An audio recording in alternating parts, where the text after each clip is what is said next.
Olá pessoal, sejam bem-vindos a mais um vídeo aqui no canal e hoje eu vou abordar uma polêmica que aconteceu no último dia do ano relacionado à Mega Sena da virada aí das loterias Caixa. O pessoal reclamou muito nas redes que ao tentar apostar eles receberam aí na tela uma imagem, né, foram redirecionados para uma espécie de fila virtual ou sala virtual de espera para conseguir apostar. E mesmo após essa espera, que geralmente durava horas, eles tiveram problemas ali, o sistema caiu, não conseguiram efetuar as suas apostas. A gente sabe que a Caixa já tem esse modo de trabalhar com essa sala de espera virtual em outros aplicativos, como o Caixa tem, o FGTS, então parece que é algo de um sistema unificado. Eles usam essa estratégia aí em várias aplicações diferentes. Então, nesse vídeo você vai entender o que é essa sala de espera virtual, se ela é boa, ruim, quando usar, se ela é útil para alguma coisa ou não, e como que o sistema da Caixa poderia melhorar, né? Alguns cenários, uma arquitetura nova, um desenho, vou trazer algumas coisas aqui nesse vídeo, claro, presumindo algumas coisas, pois eu não tenho acesso a detalhes internos, como é a infra, quais são os sistemas legados deles, nem nada do gênero. Então, esse vídeo é para explorar algumas alternativas e refletir sobre o assunto. Vamos lá então. Eu montei um mapa mental aqui com os tópicos que eu quero ir comentando durante o vídeo sobre o que aconteceu, sobre a tal sala de espera, o possível cenário tecnológico que eles têm, por que foi feito dessa forma, aí uma opinião, né? O que poderia melhorar e quando que uma fila virtual, sala de espera, pode fazer sentido aí para um sistema. Para quem caiu de paraquedas, então o que aconteceu, né? Para quem nunca teve contato aí também com esse tipo de fila virtual da Caixa ou não acessa ela para nada, né? O que aconteceu é que houve uma alta demanda de acessos a serviços da Caixa. Esse é o primeiro ponto, né? Então, não só na Mega Sena da Virada, que eu até coloquei, né, aposta nas loterias, Mega Sena da Virada, que foi o mais recente, que sempre que acontece uma alta demanda em algum serviço da Caixa, a gente vê que essa tela de sala de espera, a fila virtual, reaparece, né? E o pessoal sempre posta, sempre reclama. Geralmente vem com a alta demanda de acessos a serviços da Caixa. Aconteceu na Mega Sena da Virada. Tem a questão aqui de outros serviços oferecidos pelo governo que são intermediados pela Caixa também tem esse mesmo comportamento quando há uma alta demanda ali de um dia para o outro, ou em períodos específicos de mais de um dia. Acontece muito de ter essa sala virtual barra fila de espera aí. Então, aconteceu na parte do Auxílio Brasil, no app da Caixa tem, no resgate do FGTS, entre outros. Mas vamos lá, fila virtual barra sala de espera da Caixa. Aqui tentei simplificar o máximo possível, deixar mais claro, em termos bem simples, o que ela é e também no contexto da própria Caixa, tá? Sistema que distribui um token para a sessão do usuário e os adiciona numa fila. Então, basicamente, quando você está acessando, você tem um sistema de destino ali que você quer acessar, no caso ali a parte de apostas da loteria da Mega Sena, mas você não é impedido de acessar porque o tráfego está muito alto. E aí tem um sistema que precede esse sistema destino, que é essa sala virtual, né, essa fila, que ela, baseado no você estando logado, baseado na sua sessão, ela te atribui um token, claro, você não vê isso, né, mas ela te atribui um token e te coloca numa fila de espera ali por ordem de chegada. Então, quem chegou antes vai ter vantagem em relação a quem chegou depois. Não é algo randômico, ou geralmente não é algo randômico. Então, tem lá, até aparece a ordem da fila, aparece um bonequinho se mexendo na tela, mais ou menos uma estimativa de tempo que você vai esperar naquela fila. Contudo, isso não é 100% assertivo, né? Às vezes fala, pode demorar mais ou menos uma hora, mas teve relatos aí do pessoal falando que demorou 2 horas ou mais, né? Então, não sei bem certo como eles fazem esse cálculo também. Mas outro detalhe em relação, antecede o acesso ao sistema do aplicativo, que eu já comentei, então loterias, caixa, o caixa tem, aliás, FGTS, etc. O objetivo, no caso da caixa, é limitar o número de acessos simultâneos a um ambiente, e aí a gente vai falar o porquê que isso foi implementado, né? Por que limitar o número de acessos simultâneos a um ambiente, né? E o segundo objetivo ali que eu listei aqui é conseguir lidar com a alta demanda sem derrubar o sistema. Então você impede do usuário acessar o ambiente que já está sobrecarregado com uma quantidade ali de acessos simultâneos, e aí você redireciona ele para um outro ambiente, que seria essa sala virtual, para ele ficar esperando até que um slot libere no sistema de destino, ali no caso, a parte da aposta da loteria. Então, aplicado a esse cenário, a gente poderia dizer que é basicamente um sistema de segurança para impedir que o sistema sobrecarregue. Né? Você é deixado na espera em um outro sistema, ali numa página, com uma promessa de ser atendido em X minutos ou numa ordem X da fila, e com isso você trabalha com uma carga um pouco mais dimensionada no sistema que realmente vai fazer aquilo que você precisa fazer, no caso a aposta. Aqui eu listei o possível cenário tecnológico. Por que possível? Porque a gente não tem como saber. Mas, se tratando do banco da Caixa, né, provavelmente eles não devem usar 100% nuvem. Pode ser que alguma coisa tenha ali provisionado em nuvem, mas eu diria que eles devem ter uma infra baseada em on-premises. Ou seja, eles têm servidores num data center próprio. Primeira coisa, não tenho como ter certeza, já coloquei aqui o disclaimer, né? A infra on-premises, então servidores, banco de dados, redes, toda essa infraestrutura provavelmente é mantida por eles num data center. Então, quando a gente fala de on-premise, algo tem que ficar claro aqui, que não é como a nuvem que a gente conhece. A nuvem, é 2 cliques, você escala mais um servidor para rodar sua aplicação. É muito fácil. No ambiente on-premise, você é a sua nuvem. Então você tem que ter esse recurso disponível físico lá para conseguir alocar ele para rodar, né, para ajudar a rodar um sistema. Ele não surge do nada. Então você tem que ter esse recurso computacional disponível para poder rodar. O que dificulta um pouco as coisas, porque a gente sabe como que funciona, né? Para comprar novos recursos, provavelmente você precisa abrir ali uma licitação, você precisa ter um pedido ali que antecede aquela demanda para ter esse recurso disponível no dia que acontecer de precisar usar. Terceira coisa, dependência de sistemas legados que podem ter problemas. Acho que esse é um ponto principal aqui que pode ter e deve onerar muito esses casos de alta demanda, que já é um banco muito antigo, né, que tem vários sistemas, então é normal ter sistemas legados que devem rodar muita coisa importante, inclusive, mas a gente sabe que conforme os anos vão passando, esses sistemas vão ficando defasados, precisam ser modernizados, otimizados, enfim. Então pode ser que no cenário ali de apostas da Mega Sena, uma operação depende ou dependia ali de um sistema legado. E esse sistema legado pode ter problemas de performance.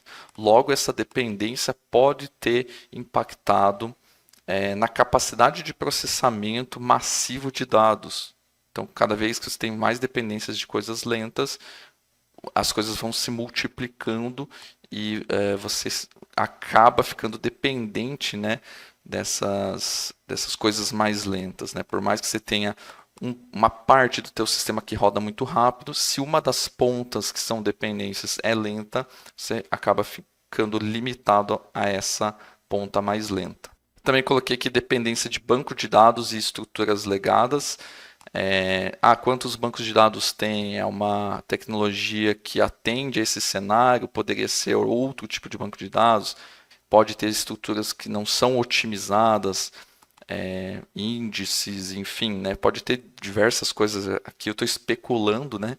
Pode ter diversas coisas ali que podem ser lentas. Então, tendo a dependência aí de um banco que não escala muitas vezes, né? Você não tem um cluster de banco de dados aí para ser mais performático. Isso pode ser um dos casos que impactou também essa lentidão. Mas por que foi feito dessa forma? Por que usaram uma sala de espera ao invés de provisionar mais servidores, de melhorar a infraestrutura, né, de modernizar o sistema, fazer uma rearquitetura, né, mais escalável? Por que será que foi feito dessa forma, impedindo, colocando os usuários numa sala virtual, numa fila de espera? E a reclamação dos usuários é que trouxe a experiência da agência bancária para dentro de um ambiente virtual. Então, essa eu acho que foi a bronca maior aí dos usuários, né?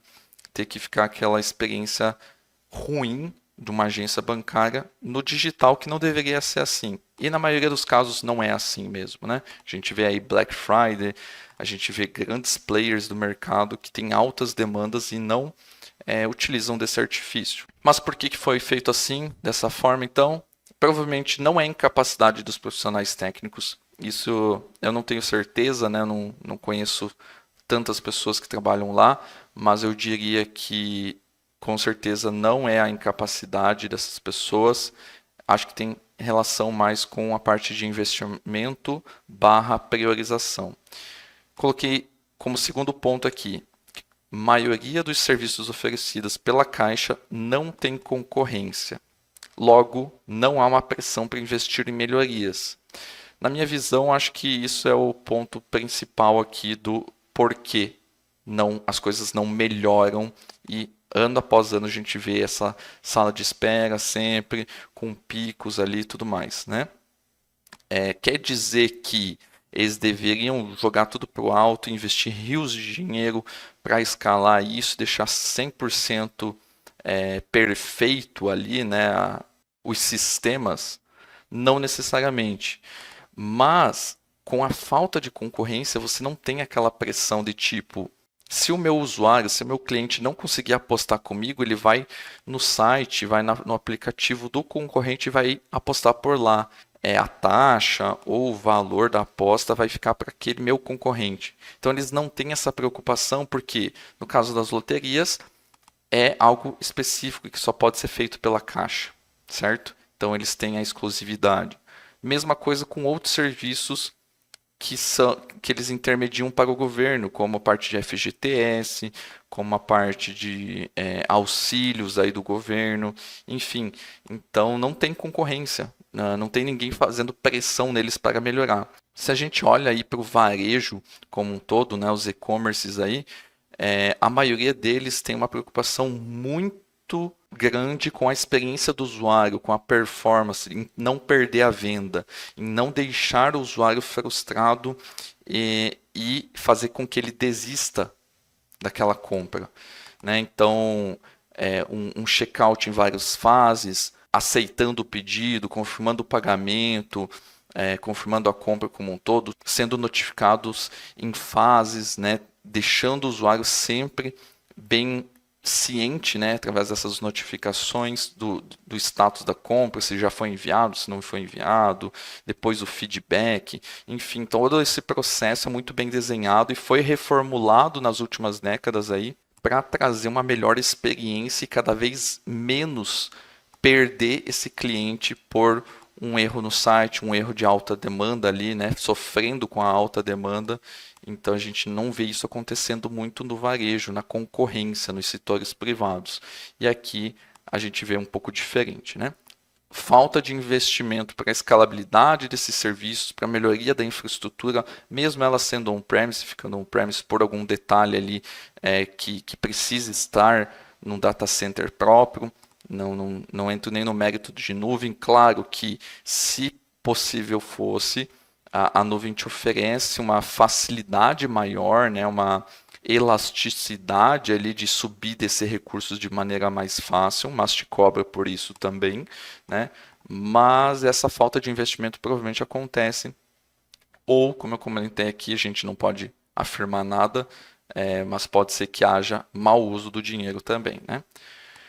Último ponto, alta dependência de sistemas legados que não suportam altas demandas, não escalam. Então, também há falta de preocupação ou falta de priorização em modernizar esses sistemas, em melhorar eles. A gente sabe que uma migração, uma modernização nunca é fácil de um sistema legado, e principalmente de um banco, mas se há a iniciativa, o investimento em melhorar, uma hora tem que acontecer, uma hora tem que começar.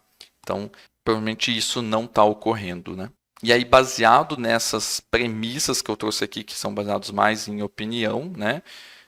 Não necessariamente são a verdade, é por isso que foi utilizado um sistema aí de proteção, digamos assim, para que o sistema não sofra com as altas demandas, deixando a galera ali numa fila de espera virtual. Mas beleza, então o que poderia melhorar, né? Melhorias na infraestrutura, inicialmente. Então, o que temos aqui? Migração para a nuvem, coloquei um ponto de interrogação, porque, como eu comentei no item anterior, não é bem assim também. Tem investimento, tem orçamento suficiente para migrar para a nuvem? Provavelmente sim. Mas tem questões legais que permitem essa migração para a nuvem, porque tem muito dado do contribuinte, dado do governo. Então, tem alguns detalhes que talvez impeçam de migrar para uma nuvem pública. Então, por isso, coloquei um ponto de interrogação. Mas seria um caso que, com esse investimento, a nuvem provavelmente traria benefícios, principalmente no ponto de escalabilidade ali, de sistemas que permitem isso, né? E na questão da infraestrutura, ter essa elasticidade, que é o segundo ponto. Buscar essa elasticidade. Em nuvem fica mais fácil, mas no on-premise isso também é possível, né? Desde que você tenha um ambiente bem provisionado, utilizando ferramentas e serviços corretos. E elasticidade, o que é, pessoal? O que é a diferença da escalabilidade, né? A elasticidade é a característica de você conseguir provisionar mais recursos ou diminuir esses recursos no tempo que você quiser. Ou para deixar mais claro aqui, eu vou colocar mais servidores, mais nós processando, menos servidores para processar um recurso, um sistema ali, né? Então, essa capacidade de aumentar e diminuir esse poder de processamento de maneira fácil e automatizada muitas vezes, quando você quer fazer um auto-scale da vida, por exemplo, baseado em alguma regra.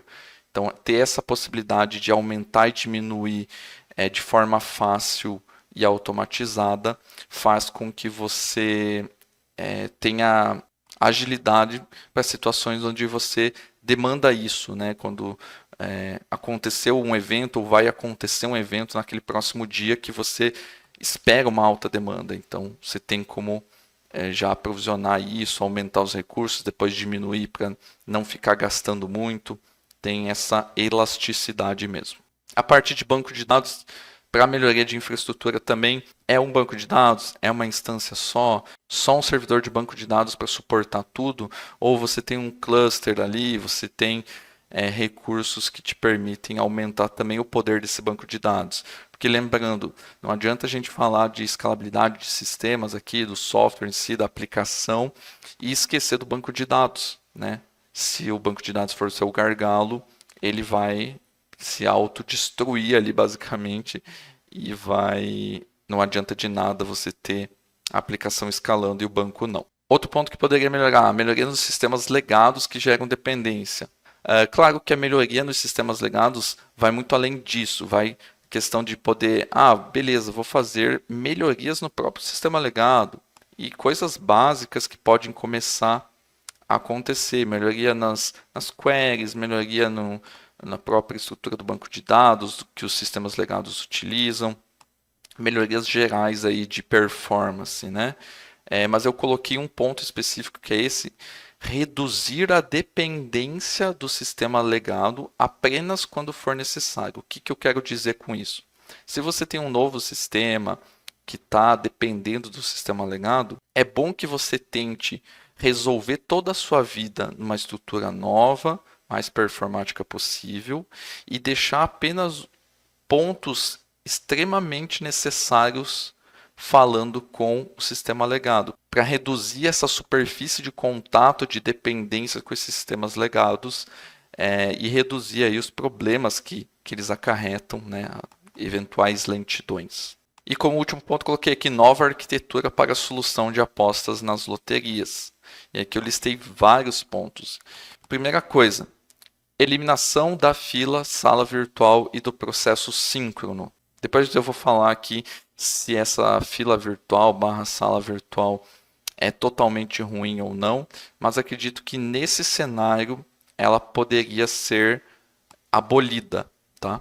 Mas, ao que me parece, todo esse ecossistema de serviços da Caixa está desenhado dessa forma que, quando houver muita demanda, um estresse muito alto do sistema, esses usuários são direcionados para essa sala virtual. Acho que é algo sistêmico já lá dentro, o que parece.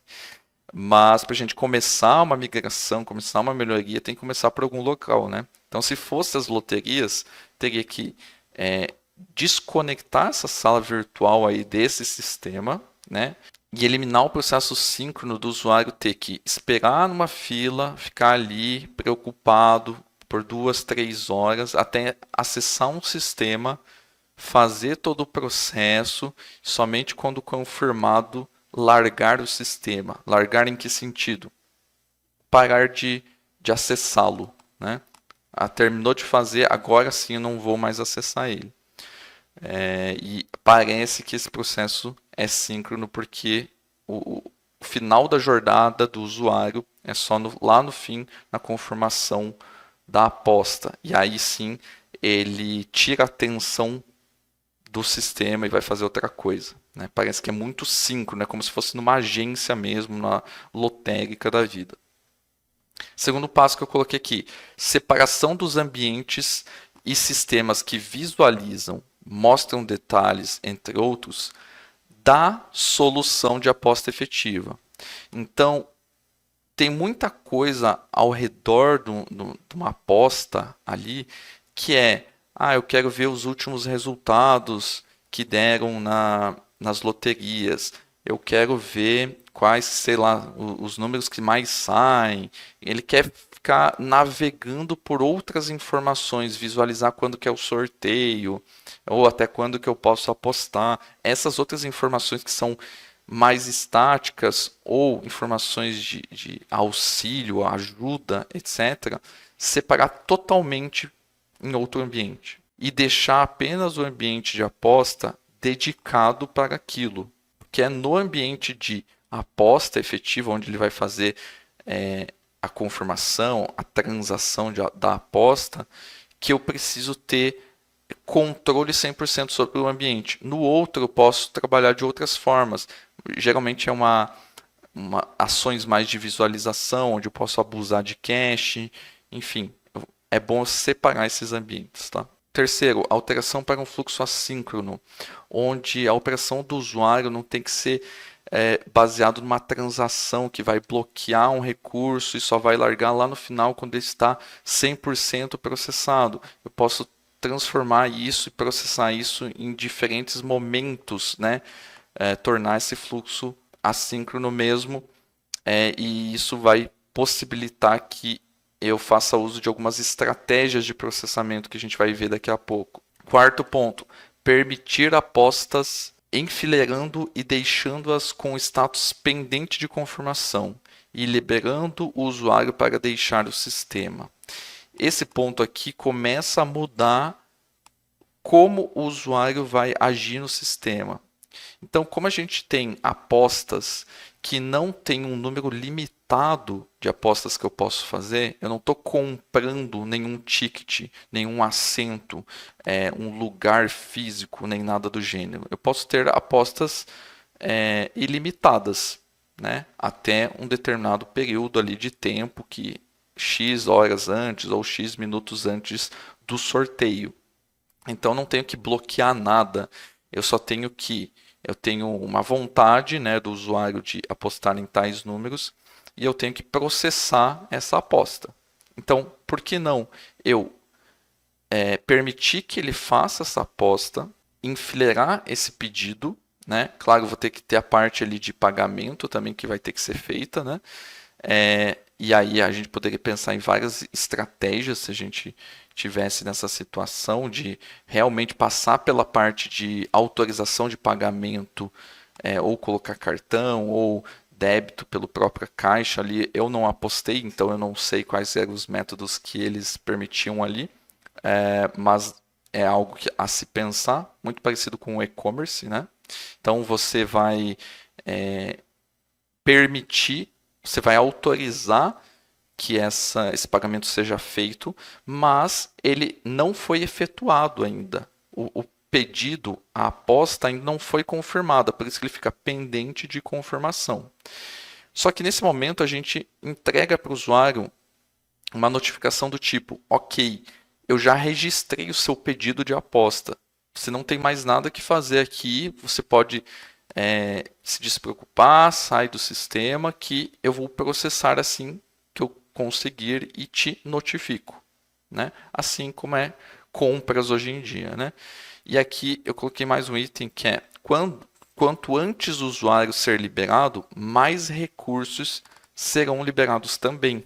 Como você tem alta demanda, você está cheio de usuário querendo apostar, você vai efetuar, vai notificar, vai setar essa expectativa do usuário de forma clara, que o pedido ainda não foi confirmado, mas já foi registrado, e você libera para ele sair.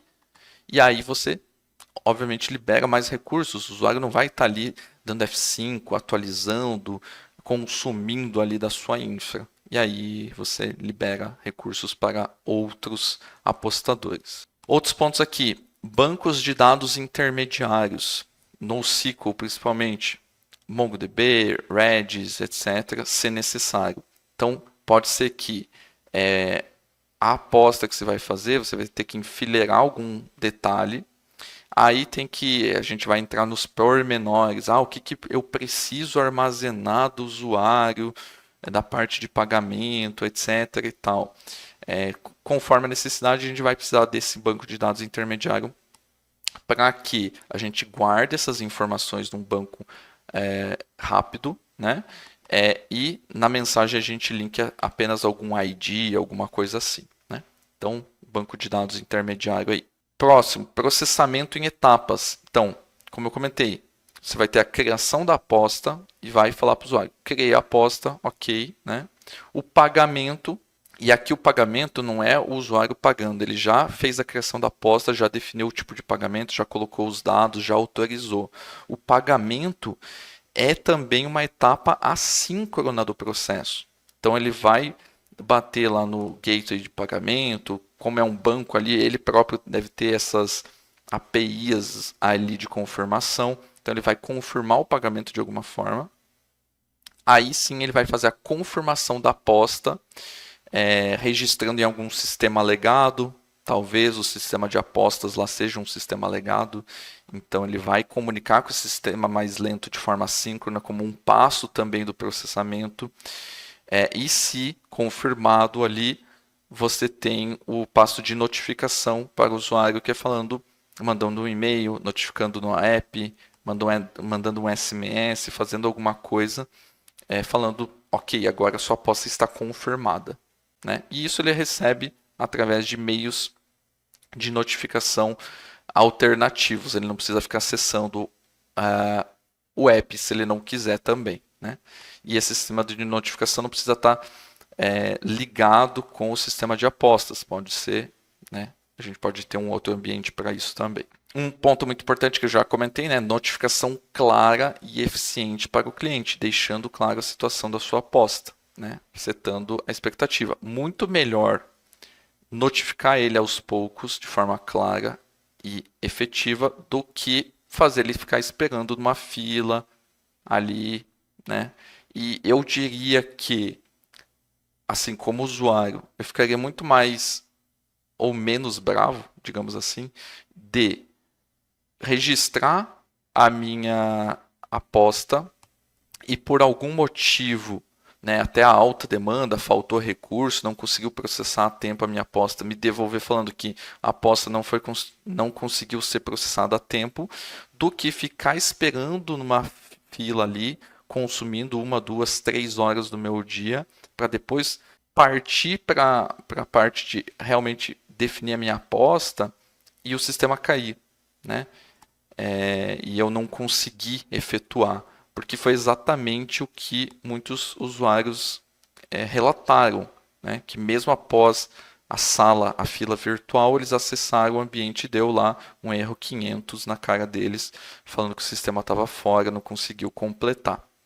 Então, além de não conseguir registrar a aposta, ele ficou 2, 3 horas esperando na fila, né? Então, mudando essa dinâmica aqui, essa arquitetura, pelo menos você não ocupou 2, 3 horas do usuário prometendo que ele vai conseguir, que ele tem um local na fila que a aposta dele vai ser feita. Porque no final das contas tanto a sala virtual quanto essa nova arquitetura aqui, digamos, de processamento assíncrono em várias etapas, elas no fim das contas vão precisar de recursos computacionais. Não existe mágica que vai produzir uma nova arquitetura que vai produzir mais recurso computacional. O que você pode fazer é otimizar pequenas coisas, queries, inserções, né, processamentos, esses pontos que eu já comentei, vai melhorar sim, mas nada vai substituir você ter que investir em infraestrutura. Tá? Então isso tem que ficar bem claro.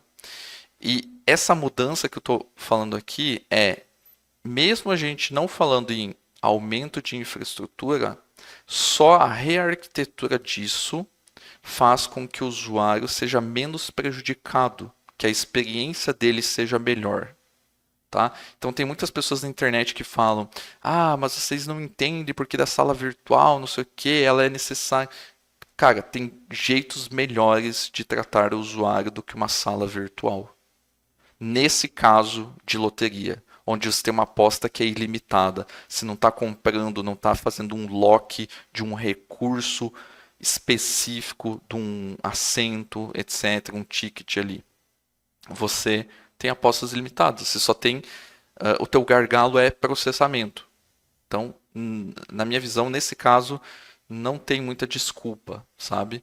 A sala barra fila virtual ali tem o seu uso, sim, mas acho que esse caso não é a melhor opção para essa parte de apostas. Outro ponto aqui, workers escaláveis para processamento das etapas. Então, como é um processamento assíncrono, aí você poderia ter várias instâncias de workers ali processando esses pedidos da fila, né, fazendo todo o fluxo, falando com o sistema legado, registrando no banco de dados, enfim, fazendo todo o trâmite ali e podendo escalar esses workers aí conforme necessário, conforme a infraestrutura permitir, né? Tudo tem o limite ali da infraestrutura, como eu já comentei. Último ponto que eu coloquei aqui seria encerrar as apostas um tempo antes do sorteio. Eu coloquei X aqui, né? Porque eu não sei quanto é esse tempo antes do sorteio. E aí eu coloquei 2 itens, que esse tempo deve ser definido baseado em uma média de tempo necessário para as apostas pendentes serem processadas. Então, quanto será de tempo que, com essa minha infraestrutura, eu consigo processar essa quantidade de pedidos, né, ou a quantidade de pedidos estimada?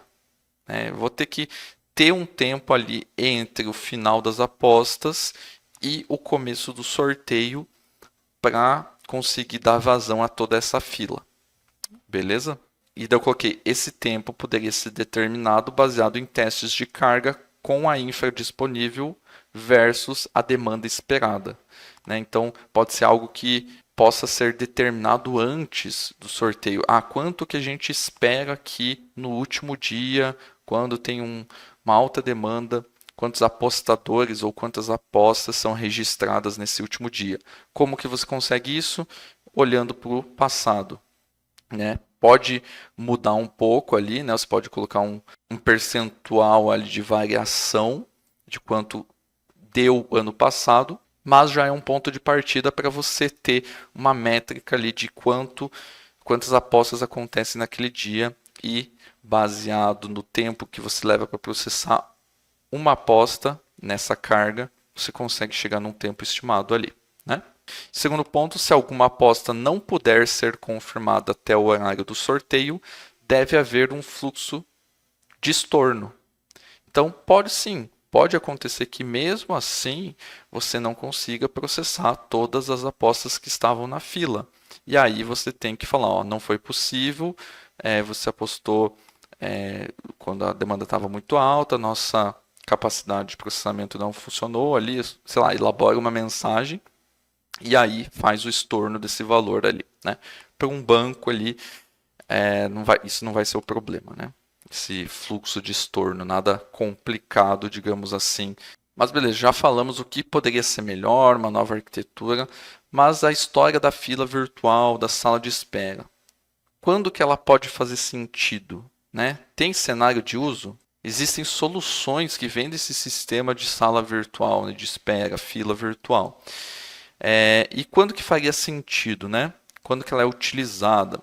Como uma estratégia de fallback, quando sua infraestrutura possui uma alta demanda inesperada, onde nem mecanismos de auto-scaling conseguem ser rápidos o suficiente para provisionar recursos para suprir a demanda a tempo, antes de retornar um erro inesperado para o usuário. Então, o que eu quero dizer com isso? Mesmo você tendo um sistema que tem auto-scaling, que é elástico, que é otimizado, pode ser que em determinado período inesperado você tenha um spike, que é uma alta, né, um pico de acessos, de alta demanda que você não estava esperando. E a pior coisa que pode acontecer para um sistema é ele cair, correto? Então, em últimos casos, quando você já explorou outras alternativas de escalabilidade, elasticidade, performance, etc. e tal, você pode contar com esse sistema num mecanismo de fallback, ou seja, não conseguir ter tempo suficiente para escalar mais nós, né, mais pods, mas enfim, depende aí da sua infraestrutura o que você está trabalhando.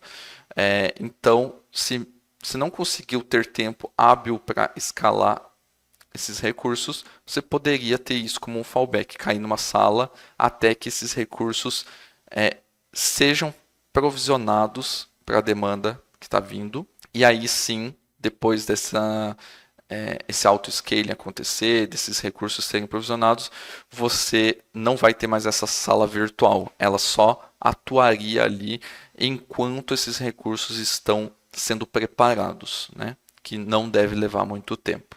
Então, só para não perder o usuário, né? Só para não estourar um erro na cara do usuário. Segundo ponto, estratégia para segurar altas demandas quando a sua infraestrutura é insuficiente e não há como melhorá-la.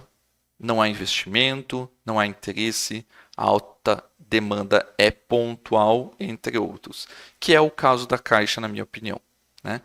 Que eles têm uma infraestrutura, muito provavelmente não tem interesse muito em melhorar, ou não há investimento, ou eles consideram que a demanda é tão pontual, só acontece um dia por ano, ou sei lá, quando o governo decide dar um benefício, e aí abre uma semana por ano. Então, é tão pontual que, por eles terem possivelmente, não tenho certeza, uma infraestrutura on-premise, não vale eles aumentarem toda essa infraestrutura on-premise para picos muito pontuais de demanda. E aí, nesses casos pontuais, eles falam: vamos redirecionar para a sala virtual, vamos organizar o pessoal em filas e seja o que Deus quiser ali, né? Aí envolve outras áreas aqui, né? Eu quero melhorar essa experiência do usuário, não quero, concorrência, tem concorrência, não tem. Todos esses pontos que eu já coloquei, né? Se fosse o varejo, como eu comentei antes, com certeza iria ter interesse em melhorar a infraestrutura e não ir para isso, né? Até porque você vê e-commerce se preparando para Black Friday, que é uma data no ano, né? Promoções que são bem pontuais, algumas datas no ano, né? Então, e mesmo assim eles fazem investimentos. Então, isso não justificaria, na minha opinião, mas como eu falei, envolve várias áreas. Mas seria uma coisa que se não há como melhorá-la por falta de interesse, dinheiro, etc e tal, seria um dos usos da sala de espera. Então, por isso que não dá para condenar a Caixa, entendeu? Cada um tem a sua opinião aí, mas no ponto de vista de tecnologia, pode ser que lá o pessoal de tecnologia não tenha o que fazer, não tenha poder de mudar isso. E aí eles estão jogando com as armas que eles têm. Outro ponto aqui, utilizado mais como recurso de controle e reserva de uma compra de um item ou de itens ilimitados. Itens específicos, numerados e ou divididos em pequenas frações. Em relação ao que? Do controle de alta demanda de acessos. Então, o que eu quero dizer com isso? Quando você tem um cenário onde você tem que vender algo específico, numerado, que tem só um ticket, um assento, que nem eu estava comentando antes, você tem que controlar esses acessos de alguma forma. Você pode fazer um fluxo assíncrono, ainda assim? Pode fazer. Né? Vamos supor aqui, você tem salas que tem um número limitado de assentos para uma estreia de um filme super concorrido e isso vai abrir em determinada data. Então tem pessoas esperando nessa fila para comprar. Então esse sistema de fila virtual pode anteceder até a abertura dessa venda, você entrando nessa fila. Após a abertura, você entra na fila efetiva ali de uma sala para tentar adquirir um assento específico daquela sala. Né? E aí você precisa guardar esse lugar, por quê? Porque você tem que esperar o usuário que estava na fila, estava na posição ali para entrar, escolher o assento. Ele pode comprar um assento, ele pode comprar 2, 10, enfim. Né? Então, você não tem previsibilidade de quanto os assentos uma pessoa vai comprar. Então, você vai ter que deixar aquele recurso travado, as pessoas esperando na fila, até que a pessoa conclua a seleção dos assentos e efetue o pagamento, confirme. Se nesse período ele desistir, você vai liberar esses assentos depois para voltar para o estoque, digamos assim, para outra pessoa poder comprar, certo? E poderia ser feito de outra forma, da forma assíncrona, como eu comentei? Poderia. Só que aqui a gente está colocando em jogo também a experiência do usuário, né? A experiência do usuário em comprar uma cadeira numa sala e depois ver que outras 10 compraram antes dela, né? Ou registraram antes dela e só a primeira conseguiu realmente efetivar a compra e ele receber um retorno, no ponto de vista do usuário, é pior do que esperar numa fila, porque você está querendo comprar um item específico, né? Reservar um local físico. Percebe que é muito diferente do apostar numa loteria que tem apostas ilimitadas.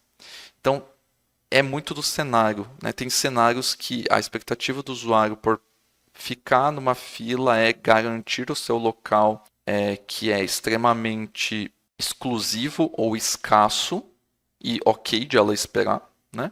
Ou de uma experiência de apostar em algo ilimitado, que é a loteria, que você poderia só deixar lá a sua aposta e ela ser efetivada. Você não está gerando concorrência de um item específico, certo? Então, como comentei, são cenários diferentes. Por isso que no item anterior eu recomendei outro tipo de arquitetura. Então, não é que fila virtual, sala de espera virtual é de todo ruim. Não, é cenário. Tem casos onde eu acho que ela atende, né? Que esses são os casos que eu estou listando aqui. Outro ponto. Quando o sistema lida com uma quantidade limitada de algo disponível, ingressos em uma sala, por exemplo. Bom, acabei de comentar esse item, então dispensa ele aqui. Outro ponto pode servir de interface para guardar seu lugar na fila, interfaceando um lock até que as pessoas confirmem ou desistam da compra, que é exatamente a experiência que eu estava falando ali de, ok, eu tenho esse recurso limitado, eu tenho que temporariamente reservar para mim, para eu terminar, para ver se realmente eu quero ficar com aquele item, e depois, se eu não ficar, eu libero esse item, ou senão eu efetuo a compra mesmo e confirmo essa aquisição. Agora, como um plus aqui, eu só trouxe mais ou menos os dois cenários que a gente viu ali no caso da caixa, né? Claro, algumas coisas aqui podem estar em ordens invertidas, ou podem não estar no cenário da caixa, porque eu não conheço o cenário interno deles. E também não tem todos os detalhes aqui, né? É só uma arquitetura de alto nível aqui. Então a gente tem o usuário que vai bater num DNS ali e vai acessar aquela aplicação.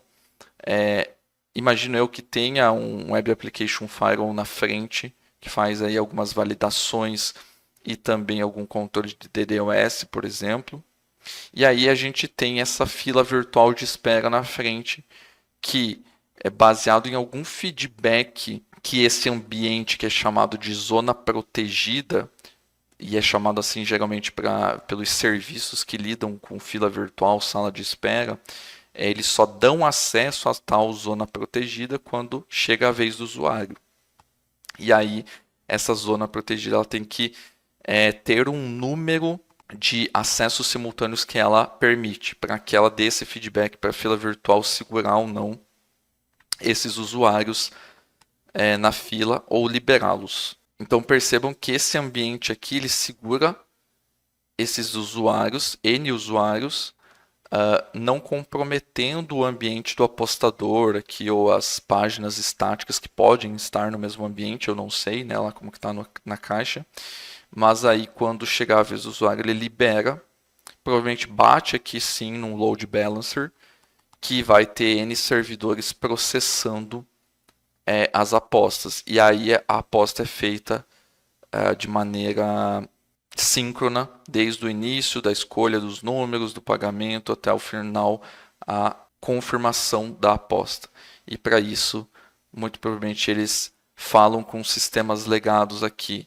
Sistemas legados ou é APIs legadas, ou é um banco de dados batendo numa procedure, enfim, pode ter N coisas aqui que a gente não tem como saber, né? Então, provavelmente é um cenário parecido com esse, o desenho de arquitetura de alto nível. E aí o cenário que eu comentei, que seria legal, né, baseado em todos os itens lá que eu falei, o resumo estaria aqui, com alguns, até uns itens a mais que eu coloquei. Então a gente teria o usuário, né, a gente tem o DNS, tem o Web Application Firewall igual, né. Aí aqui começa a diferença, porque a gente tem uma divisão dos ambientes. Como eu comentei, a gente vai ter um ambiente com as páginas estáticas e outras infos não relacionadas ao ambiente do apostador, onde onde eu estaria servindo ali informações de últimas apostas, né? Informações de estatísticas, enfim, etc e tal, ajuda, que vai ter sim um load balancer, vai ter os seus web servers servindo essa informação, e um banco de dados aqui de cache eu coloquei. As informações dessas páginas elas podem estar num banco de dados também convencional, um banco de dados relacional, por exemplo, mas se elas forem pouco alteradas, é muito interessante armazenar elas num cache para acesso mais rápido. Eu não coloquei aqui, mas poderia ter um ator aqui de back-office que acessa também esse sistema fazendo alterações e altera o banco de dados relacional, digamos assim, e aí alimenta esse cache, renova esse cache. E aí os usuários comuns que vão só ler essas informações já acessam o dado cacheado, né? Então, essa é a separação do ambiente para não impactar no ambiente do apostador, aquele que vai ser o ambiente realmente de efetuar a aposta. Também coloquei aqui que é importante ter um CDN sempre que possível. né? Então, informações aqui de imagens, conteúdo estático, JavaScript, CSS, imagens, você consegue fazer o cache num CDN e aí distribuir ele aí globalmente para também ter acesso mais rápido às páginas. O segundo ambiente aqui é o ambiente do apostador, então é um resumo do que eu comentei também, que aí sim, se ele for entrar realmente para apostar, ele vai entrar no ambiente do apostador, vai ter um load balancer onde eu vou ter vários web servers aqui também, né? Como eu falei, a infraestrutura não tem muita mágica não, você vai ter que ter recurso para aguentar a carga, né? Mas a gente vai fazer isso de forma assíncrona nesse caso, onde esses web servers vão deixar que o usuário faça a aposta sem confirmar. É um processo assíncrono, né? Ele vai registrar apenas a aposta do usuário. Vai fazer uso de cache para informações que possam ser cacheadas, né? Inclusive, aqui eu coloquei eles num grupo de cluster, é só para não criar 1 milhão de setinhas aqui, né? Mas cada web server vai conversar com o cache se necessário, vai fazer alguma transação com o banco de dados intermediário aqui, e vai enfileirar o seu pedido de aposta num message broker, um RabbitMQ, um Kafka. Aí, se for para nuvens, tem várias opções também, né? Enfim, aqui eu também coloquei na parte de fora os sistemas legados, que eles podem produzir alguma informação que pode ser cacheada também, e aí o ambiente do próprio apostador, na hora que ele está fazendo a aposta, pode se beneficiar de algum dado cacheado, pode ser que tenha esse ajuste de performance também. E após isso, após essa primeira parte, fez o enfileiramento da aposta, chegou no Message Broker, salvou o que tinha que salvar aqui no banco de dados, liberou o usuário. Esse usuário aqui pode sair fora, fazer outra coisa. Ele tem os dados, ele tem registro no aplicativo, tem o telefone dele, tem o e-mail dele para ser notificado depois. E aí, de forma assíncrona, eu tenho um set de outros recursos aqui que eu chamei de Worker Server, né? Que eu vou ter os meus workers rodando em servidores, e aí eu posso colocar mais um worker em mais um servidor, né, e escalando e aumentando o número de instâncias deles para ele obter essas mensagens da fila, se utilizar dos dados que foram gravados no banco de dados se necessário, se utilizar um cache se necessário, para realmente efetuar, né, confirmar, né, processar essa aposta. E aí, após processado, confirmado o pagamento e conversado aqui com o sistema legado, eventualmente para confirmar essa aposta, ele sim vai notificar o usuário de alguma forma, né? Então vai estar tudo encapsulado dentro desse worker aqui para notificar, né? E aqui, claro, arquitetura de alto nível pode ter um worker só para notificação, etc. e tal. Podemos expandir isso aqui muito, mas a ideia é mostrar a diferença dos cenários, né? Onde eu tenho a separação de ambientes, eu tenho um fluxo assíncrono e aqui em cima tenho basicamente um fluxo síncrono chegando aqui e tendo um portão que vai segurando a demanda, que é a tal fila virtual sala de espera.